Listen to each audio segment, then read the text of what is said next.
He slammed the conference room door so hard the dry erase board fell off the wall. I didn't flinch. I just kept looking at the spreadsheet I'd printed, 3 copies, color-coded, margins tight like my jaw. His face was red, not drunk red, not sunburn red, budget panic red. He held the invoice in his hand like it was radioactive. You want to tell me what the hell this is? I glanced up, deadpan. Looks like a licensing invoice. He already knew that. Logo on the letterhead was clean and corporate, the address out of state. But what he didn't know, what was eating him from the inside like termites on a rotting porch, was who the hell owned the license. He was too proud to ask, too scared to guess. Let me rewind 6 months. The day he said, "Be grateful you even have a job," I was on hour 62 that week. The shop floor was hotter than Satan's armpit, and the tool I'd invented, not optimized like they like to say in PowerPoints, had just saved us from another failed QA inspection.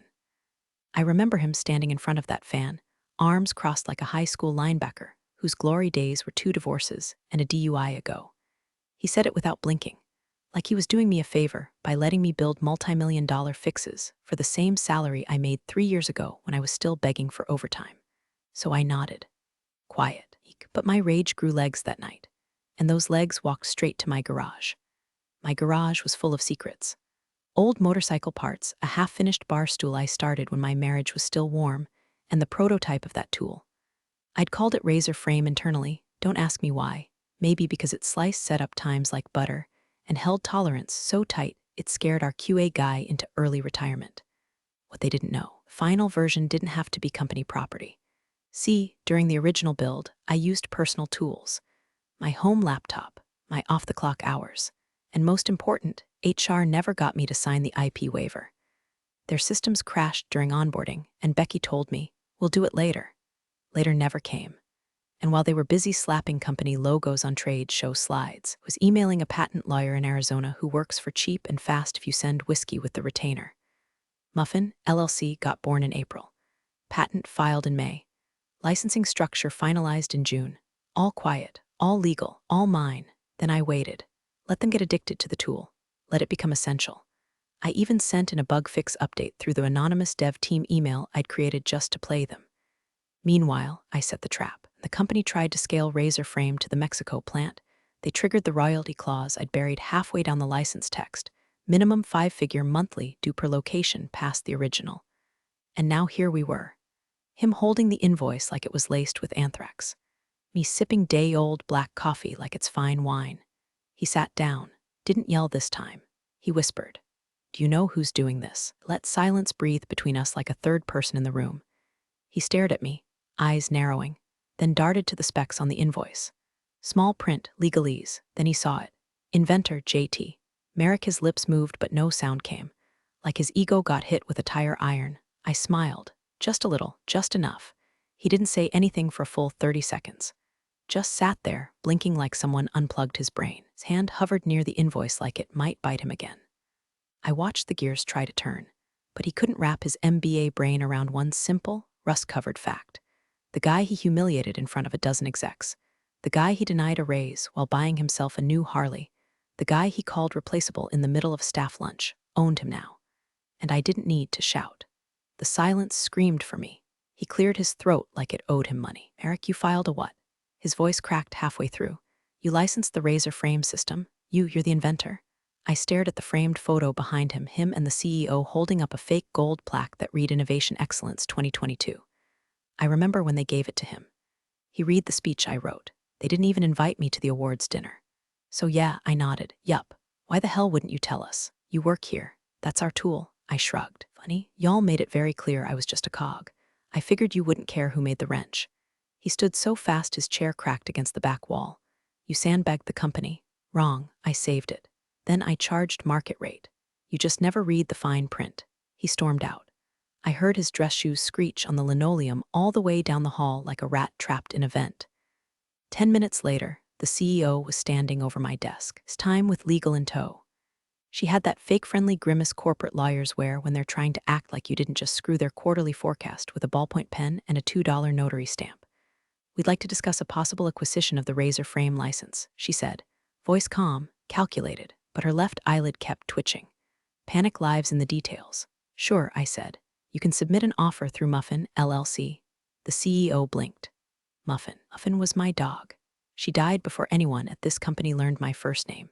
Figured I owed her more loyalty. The lawyer looked like she just bit into a lemon. The CEO sat down without asking, folded his hands, and said, "We're willing to be generous if you'll transfer full ownership." I leaned back, let him sweat for a few seconds, then pulled out the manila folder I'd been keeping under my desk for this exact moment. I slid it across like a blackjack dealer on a heater. Inside, not a counteroffer, not even a number, just a picture of director be grateful at a bar, sloppy drunk, telling the bartender that he invented the tool that saved the company, while I stood in the background, time-stamped, dated, already notarized. The caption, just 4 words written in Sharpie, delusional, not the inventor. The CEO stared at it. The lawyer turned pale. "I'll consider selling," I said slowly. "After he's gone. Fired. Name stripped from all materials, and I want his office. Paint it if you have to, but I want it." Nobody said a word. Just the soft tap of the lawyer's pen starring a brand new page of hell. They didn't fire him that day. No, that would have been merciful. Instead, they started treating him like a tumor they weren't allowed to remove yet. Just isolate, starve, and quietly schedule for surgical extraction. First, stripped his access to internal systems. Temporary audit, they told him. Then his calendar dried up.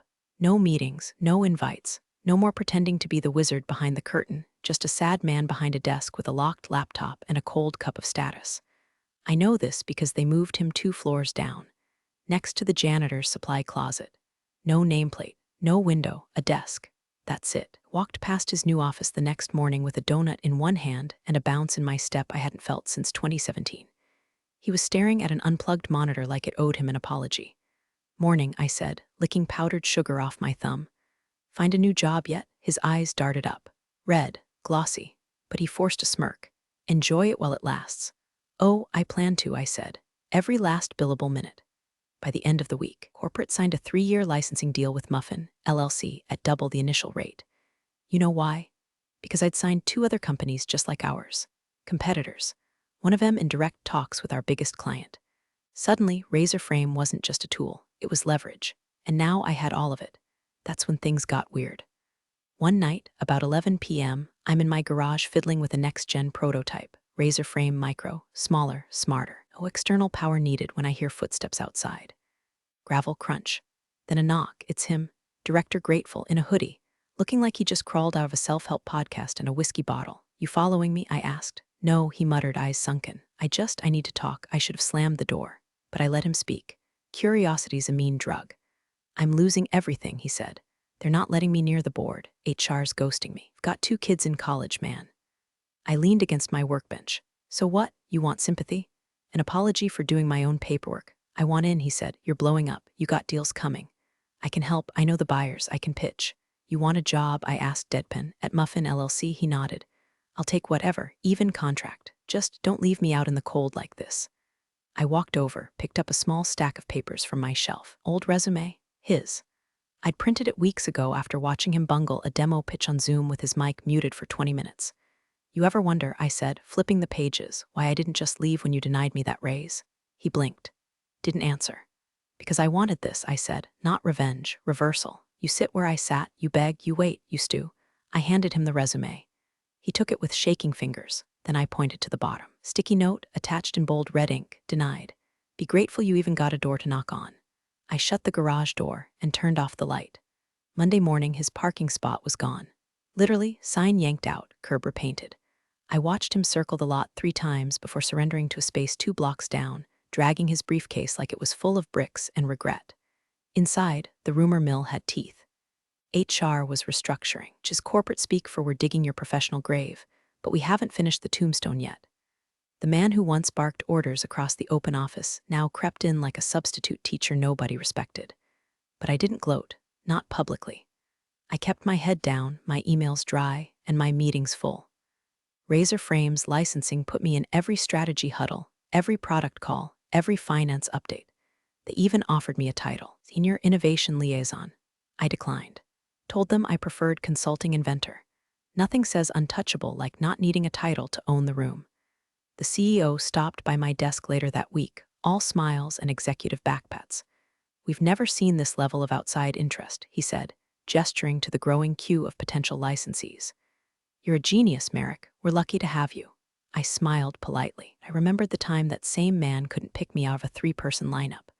And while everyone else celebrated the company's innovation surge, I was busy laying the final brick in the coffin, Razor Frame X. This wasn't just a tool.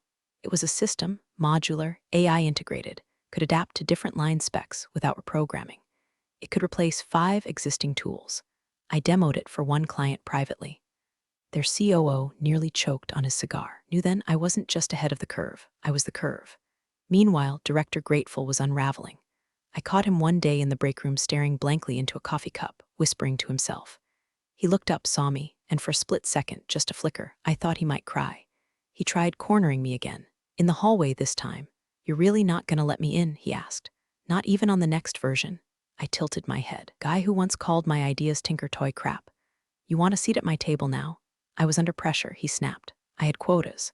You think this job was easy? You think mine was? I shot back. You think coming in early, staying late, building tools that saved your ass while you took credit and threw scraps was easy? He had nothing. Just a vein twitching in his temple and the stale stench of regret clinging to his blazer. I walked away. Slowly, letting him stew in the silence. That night, my inbox dinged with a subject line I'd been waiting for. Interested in acquisition, $4.3M offer for full Razor frame suite. From our biggest competitor. And the kicker, they wanted a consulting clause, wanted me to head the transition. I poured myself a whiskey, sat back in my chair. I hadn't just built a tool. I'd built my own exit strategy. I was about to walk out, holding the company's beating heart in my hands. I didn't say yes to the offer, not right away. I let it hang in the air like the smell of burnt toast in a house with old wiring, unspoken but undeniable. I forwarded it to our CEO with a short message. You said we're partners now. Let's see how much that partnership's worth. No emojis, no sign-off. Let him chew on it. Next morning, walked into the boardroom and saw more white hair than Wall Street. Every exec, every investor with a badge, even a guy flown in from Tokyo who whispered into an earpiece like this was a hostage negotiation. The CEO gave me that tight, everything's fine smile that only shows up when nothing is. We'd love to discuss alternatives to the acquisition. Internal buyout, equity options, long-term collaboration. Translation, please don't hand our future to the competition. I sat down slow, opened my leather folio, and for the first time in a long while, I took my time. Meanwhile, 2 floors down, Director Grateful was sweating through his button-down in a performance review that wasn't really a review. It was an obituary disguised as a PowerPoint. HR was there, not with tissues, but with a termination packet and a box for his desk items. One of the interns later told me he stared at the wall for 20 solid minutes after they let him go. Just stared, like the reality hadn't downloaded yet. He left at 4:42 p.m. with a cardboard box and a haunted look. Nobody clapped. Nobody spoke, except me. I stood near the lobby and watched him walk out. When he passed, I raised my coffee like a toast. Be grateful, I said. You even had a job. He didn't look at me, just kept walking. Slow, like gravity finally noticed he wasn't important anymore. That night, the CEO called me personally. Didn't even go through his assistant. His voice was measured but cracking. We want a counter, he said. Our board approved a buyout package. Razor frame, all IP, perpetual consulting clause. $6.2 million, and a 10% residual for every future product based on your designs. I didn't speak for a moment. Let silence own the line. Then, and my conditions, you'll have full creative control, your name on every patent, your pick of projects, and the corner office is already being repainted. Don't want the office, I said. Give it to someone who hasn't spent 10 years getting stepped on. There was a pause. Then, almost sheepishly, you don't want a title either? Nope. I want the freedom to build. And the power to walk if I smell another grateful in the hallway. I'll close the next day. By Thursday, Muffin, LLC was dissolved. The funds wired. The patents transferred under my terms, my clauses, my signature. The press release was short and sweet. Razor frame inventor joins leadership in historic internal acquisition. No mention of the guy who once said my ideas belonged in a junk drawer. But tucked into my drawer now, just behind the contract, and my favorite torque wrench, is a folded napkin from a bar 3 towns over. It's stained with whiskey, ink, and desperation. Scrawled across it in a shaky hand, you win, I was wrong. B, I didn't toss it, I keep it as a reminder. That sometimes the best revenge is letting them watch you build everything they swore you never could. 3 weeks after the deal closed, walked back into the same break room where I used to microwave sad meatloaf in silence while Director Grateful yapped about crypto and golf trips I'd never be invited to. Only now, people looked up when I entered. Nods, half smiles, respect or maybe fear dressed in khakis. The razor frame expansion was officially underway, phase Roman 2, company-wide rollout. And guess who the board tapped to lead integration? Not me. I chose someone, young tech named Alyssa from QA. She once stayed late to help me debug an issue on a prototype nobody gave a damn about at the time. I told the board, give her the reins or I walk. They asked no further questions. Meanwhile, I started designing something else. Not a tool, not a device. A firewall. A legal, bulletproof firewall between my work and the company's ability to ever own it again. Everything I touched from here forward lived inside a new clause I had written myself, buried in Section 7 of the consulting contract under creator autonomy and royalty independence. That same week, I heard a rumor. Director Grateful, real name Ben, though nobody used it, was seen downtown. Not at a firm, not at a startup, not even at a networking event. He was driving Uber. I didn't believe it at first. Thought it was office folklore, kind of poetic justice people tell each other to make layoffs feel karmic. Until I ordered a ride to a dinner with one of our European licensing partners. And there he was, Ben, gray hoodie, sweat stains. Eyes hollowed out like foreclosure notices were breeding in his mailbox. He didn't recognize me right away. Just glanced in the rear view and mumbled for Merrick. Yeah, I said. Long time. The silence hit like an earthquake in a church. His fingers clenched the steering wheel so hard I thought it might crack. He didn't speak until the stoplight near 9th turned red. Then, barely a whisper, they were never supposed to pick you. I raised an eyebrow. They didn't. I made sure they had no choice. He stared ahead, jaw flexing. I built my whole life in that company, every step, every late night. And they flushed me the second you waved your little invention around. I leaned forward slightly, built a throne of credit for work you didn't do. You think I waved it? No, Ben, I earned it, quietly, alone, while you were too busy practicing your victory speech in the mirror. He looked like he might pull the car over and sob, but he didn't. He just drove, hands trembling, radio off. As we pulled up to the restaurant, I opened the door and paused. This isn't about revenge anymore, I said. It's about gravity. You climbed a ladder built on other people's backs. Eventually, gravity catches up. I handed him a $100 bill, not for the ride. For the reminder, he didn't thank me. Just stared at the dashboard like it might tell him where he went wrong. I stepped out, adjusted my jacket, and walked into a restaurant where people knew my name, where I was the keynote, not the guy bringing coffee. And I realized something in that moment, crystal clear. The real power wasn't in the invention. It was in owning your own story, making damn sure the wrong people never get to write the ending. 2 days later, Ben sent me an email. No subject line. Just a blank message with one attachment. A PDF titled Proposal Freelance Pitch Ben Carter PDF. I opened it. 3 pages long, poorly formatted. He was offering to consult on razor frames' next iteration. Said he had ideas to improve workflow compatibility. Even referenced buzzwords he used to mock me for. Agile transformation, data synergy. I didn't reply. An hour later, he followed up. One sentence, you win, but can you at least not erase me? That's when I knew it wasn't about money, it was about memory. The fear of fading into nothing. See, guys like Ben, they don't fear losing. They fear being forgotten, being scrubbed from the company timeline like they never mattered. And the truth, he was already gone from the website. His director of innovation plaque got tossed in a storage room we later turned into a yoga closet. But me, my name was printed in contracts, trade mags, white papers.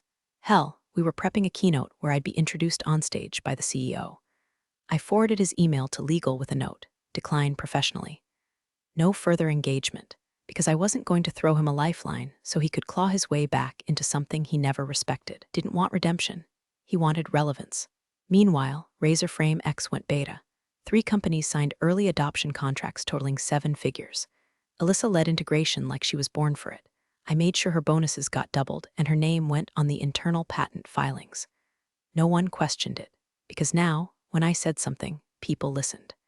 But things got stranger the closer we got to the industry expo. We're showcasing the full Razor Frame suite, X included, on the main floor, front, and center. 3 days before the event, I got a cryptic call from a competitor in Texas. Thought you should know, the guy said. Someone approached us claiming they co-invented Razor Frame, tried to sell us a corrected version. I didn't have to ask who. Ben had reached that stage of desperation. Selling lies in parking lots and inboxes. the man was trying to rewrite history. I'd been a sidekick in my own origin story. I thanked the caller, hung up, then made one phone call of my own. By the end of the day, our legal team had drafted a cease and desist so brutal it could make a priest cry. It included timelines, chat logs, access records, signed affidavits. It was more than legal muscle. It was a weaponized biography, proof that every inch of razor frame, from sketch to silicon, bore my fingerprints. And in the last paragraph, offered Ben one final term, public retraction, or full litigation. He folded within the hour, signed the retraction, sent it back with no comments, but what gutted me wasn't his surrender. It was the one line he scribbled under his signature. I thought if I said it enough, maybe it would be true. I sat there for a while, just stared at those words, not out of pity, not out of anger, but because I finally understood the thing that haunted him. It wasn't that I beat him, it was that I never needed him in the first place. The morning of the expo, I stood on the main floor under lights brighter than truth. Razor Frame X gleamed behind me like a war trophy, sleek, streamlined, a machine that didn't just optimize production. It rewrote it. There were maybe 200 people in the audience, another 1,000 watching online, and about 6 executives pacing backstage trying to act like their ties weren't choking them. CEO introduced me with a rehearsed grin and a list of accolades that hadn't existed 6 months ago. Our keynote today comes from the mind behind Razor Frame, the mind that built our future. Applause, a few whistles. I stepped up to the mic, calm as a man who'd already lived his ending and decided to stay for the encore. Funny thing about innovation, I began. Everyone loves it once it works. No one wants to sit next to it while it's still bleeding and ugly. Laughter, some nods. One woman in the second row whispered, "Damn right." I told the story not of Ben, not directly, but of how some ideas are born out of necessity and others out of neglect. I showed graphs, prototypes, failure logs, real talk. The kind of presentation that doesn't just pitch a product, it confesses it. And at the end, when I clicked to the final slide, it wasn't a logo. It was Muffin? Yeah, my dog. Sitting in my garage next to the first cardboard prototype of Razor Frame, tongue out, tail wagging, and a line beneath it that read, "Built for the ones who believe in you when no one else does." The room went still, then erupted. After the crowd filtered out, execs swarmed me, offering drinks, interviews, handshake deals thick with promises. But I excused myself early, walked out the back. Lit a cigarette I hadn't touched in 6 years, let it burn slow in the cold air. Across the street in the shadows near a loading dock, I saw a man watching. Hoodie pulled low, face barely visible. I didn't need to see his eyes to know who it was. Ben. He didn't move, didn't wave. Just stood there, frozen like an old statue no one visits anymore. I took a long drag, flicked the ash, turned away. Because the truth is, some ghosts don't need to be confronted, just need to watch as you walk away with everything they thought they'd buried you beneath. I built Razor Frame with my own hands. But what I really built was a future where nobody could ever tell me again to be grateful I have a job. Now, they don't give me work. They license my legacy. And every time that royalty check hits, it whispers the only name that ever mattered: Merrick.